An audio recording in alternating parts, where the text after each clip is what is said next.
Brasil. De quem é essa terra? A base da estrutura fundiária brasileira está diretamente relacionada ao processo de colonização do país. A partir do ano de 1500, as terras passaram a pertencer à coroa portuguesa.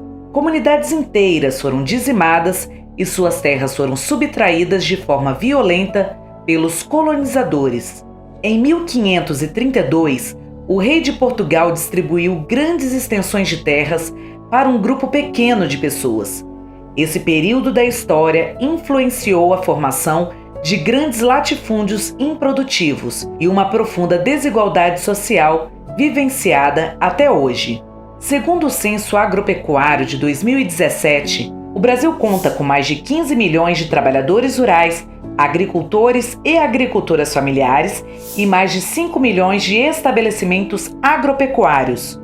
As áreas com menos de 10 hectares representam um pouco mais de 50% dos estabelecimentos rurais no país, mas ocupam apenas 2,29% do território nacional. Enquanto isso, as áreas acima de 1.000 hectares, que representam apenas 1% dos estabelecimentos, ocupam 47% do território nacional.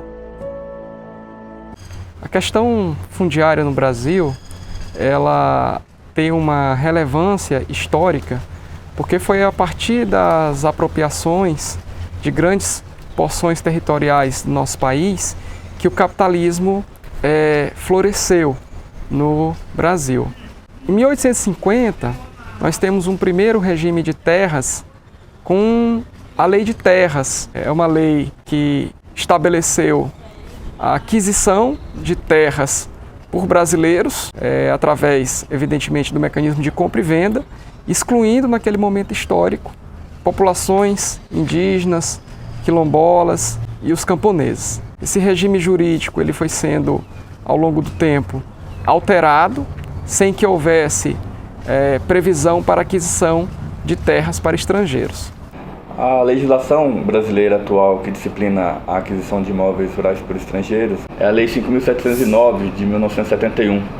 Portanto, uma legislação ainda do final da década de 70, editada pelos militares, que visava disciplinar o ingresso de capital estrangeiro no país, bem como o processo de desenvolvimento nacional. Essa legislação veio no contexto de uma série de outras leis de conteúdo agrário que visava ordenar o processo de ocupação brasileiro, sobretudo na Amazônia Legal, onde ainda havia, segundo a perspectiva dos militares, um vazio populacional, embora essa perspectiva ignore a existência dos ribeirinhos, das populações tradicionais e dos indígenas. A partir da década de 1990, houve o advento do neoliberalismo e do processo de financiamento, de expansão do agronegócio e de entrada de capital estrangeiro no meio rural. Esse movimento resultou no início da tramitação de diversos projetos, em especial o Projeto de Lei 2963, de 2019, de autoria do senador Irajá Abreu, do estado de Tocantins.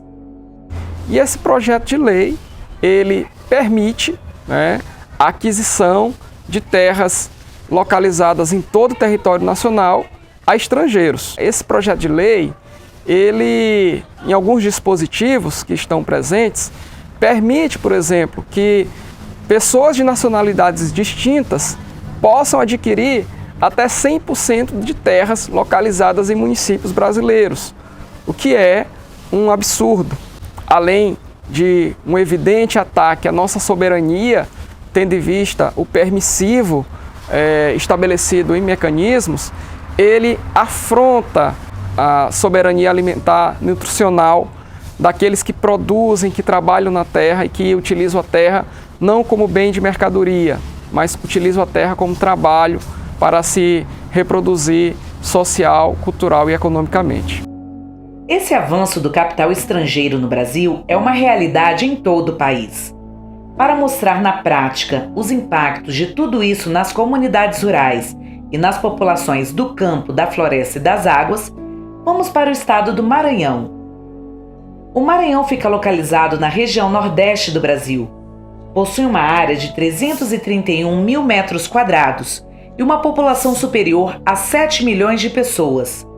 São quase 220 mil estabelecimentos rurais e as porcentagens de distribuição de terra seguem a média nacional, ou seja, poucas pessoas ocupam a maior parte do território e a grande maioria com pouca terra para produzir. Primeiro dizer que o estado do Maranhão é um dos estados do Brasil com maior incidência de conflitos agrários e socioambientais, né? Nos últimos anos a gente tem percebido um avanço gigantesco na violência do campo, né? Principalmente quando se trata de questões da irregularidade de terra, tentativa de assassinato, tentativa de expulsão, e muito isso se dá pelo avanço das fronteiras agrícolas, sobretudo na região sul do estado e também leste. Uma dessas fronteiras agrícolas em expansão e que conta com profundos conflitos agrários é a região do Matopiba, que abrange os estados do Maranhão, Tocantins, Piauí e Bahia. Nessa região predomina a produção de soja e milho.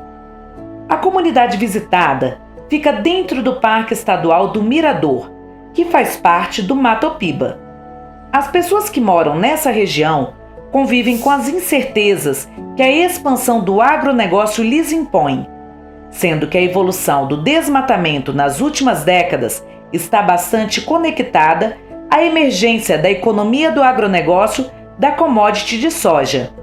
A expansão da fronteira agrícola sobre a região foi se traduzindo em lugar de intensos e violentos conflitos por terra. E a gente percebe que ele tem avançado muito no Cerrado do Maranhão. Percebe ainda que temos várias terras que foram griladas e há tentativa de expulsão. Há exemplo lá no Parque Estadual do Mirador, que dentro do parque, quando foi criado, já existiam as famílias tradicionais lá dentro. Percebe que lá já tem incidência de registro de imóveis, né, por parte de empresas privadas. Se dá também por processo de investimento de capital estrangeiro.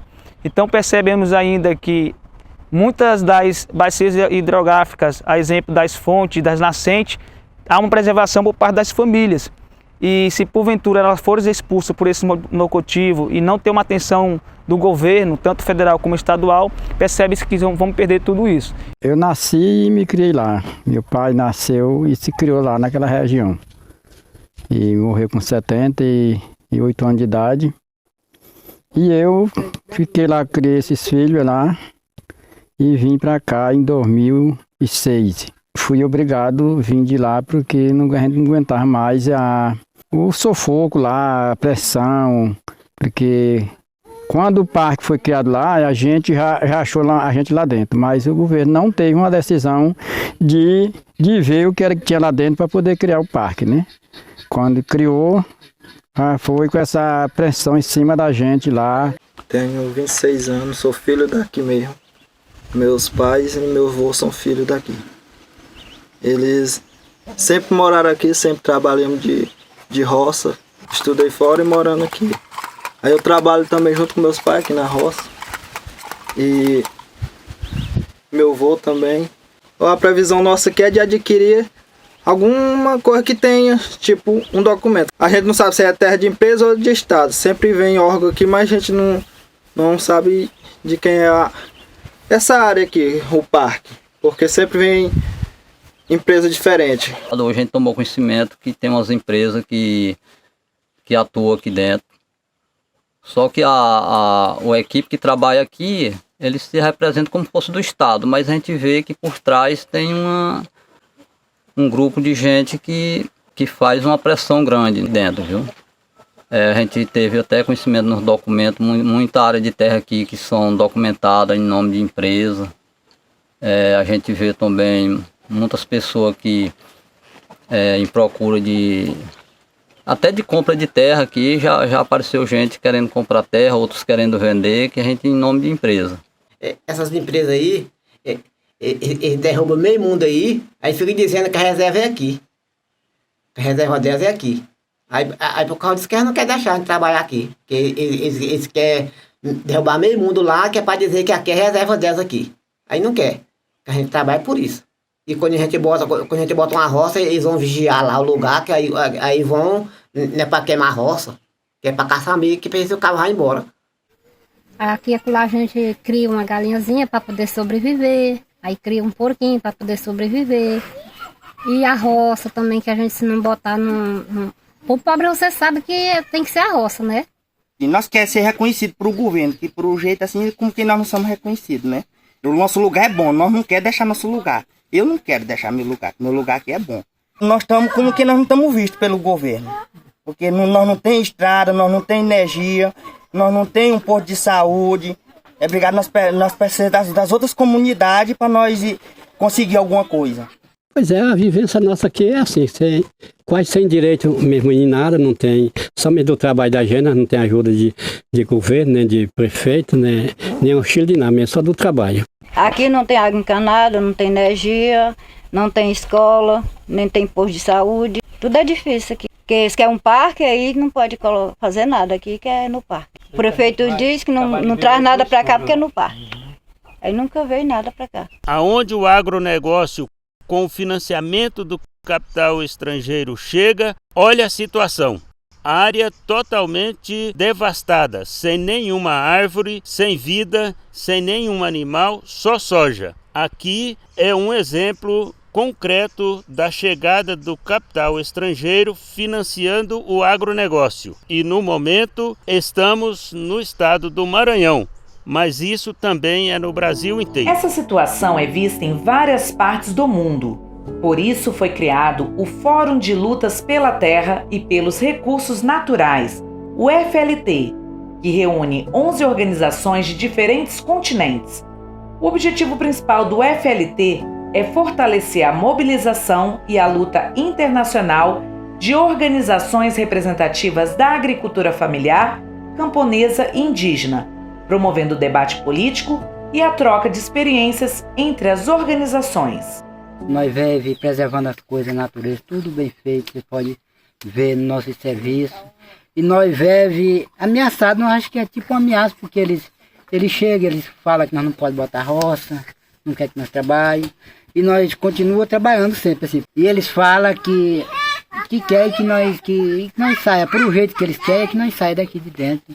A grande diferença do agronegócio para a agricultura familiar é isso aqui, ó, esse ambiente de preservação da natureza, das nascentes, né? Então, por isso é que a CONTAG tem uma luta muito grande em defesa do meio ambiente, né? E é no enfrentamento dos projetos de leis que aparece no Congresso, no nosso parlamento, para poder flexibilizar o desmatamento, flexibilizar a concentração de terras. O órgão hoje a quem a Lei 5.709 atribui a competência para autorizar e fiscalizar a aquisição de imóveis rurais por estrangeiros no Brasil é o INCRA, o Instituto Nacional de Colonização e Reforma Agrária. Contudo, o INCRA não dispõe de elementos, seja elementos materiais, pessoal, tecnologia, sistemas, bem como de elementos normativos que possibilitem uma efetiva fiscalização, de modo que é consenso entre os pesquisadores e mesmo entre os estudiosos e os próprios servidores do INCRA, os agentes estatais, que nós não temos um controle efetivo da aquisição de terras por estrangeiros no Brasil. Então, na minha perspectiva, são esses os dois grandes desafios na revisão da legislação. Atualizar a legislação segundo a perspectiva do cumprimento da função social e do respeito aos territórios constitucionalmente afetados, como os territórios quilombolas, as unidades de conservação, as terras indígenas, as áreas de reforma agrária, e ao mesmo tempo estabelecer mecanismos para que essas novas formas como o capital se movimenta possam ser fiscalizadas e possam ser submetidas a um controle do Estado quando no seu ativo constar imóveis rurais no Brasil.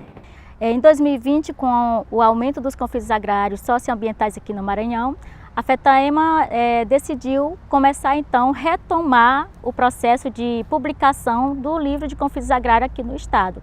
Estamos indo para a nossa segunda edição, como forma também de denunciar o que vem acontecendo contra a violação dos direitos humanos aqui e das pessoas que vivem principalmente no campo, que são impactadas diretamente pelo avanço dos grandes empreendimentos, dos grandes projetos, forma de passar para além das denúncias nas comissões de combate à violência no campo e na cidade. Nesse momento em que o Brasil passa por fome, desemprego, insegurança alimentar, menos trabalho no campo, a gente vê a agricultura familiar como um espaço de vida digna, com qualidade, acesso à alimentação, mas para isso precisamos ter a terra e ter políticas públicas. Os indígenas, os quilombolas, os assalariados rurais, os agricultores e agricultoras familiares sempre lutaram para defender a sua terra e seu território.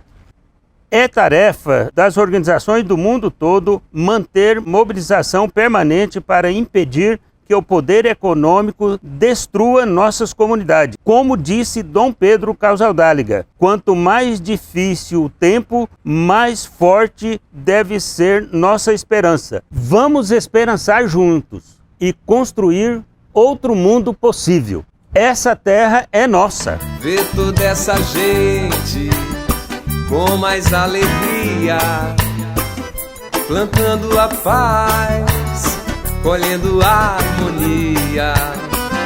Reforma agrária, por um Brasil sem latifúndio, é nossa bandeira.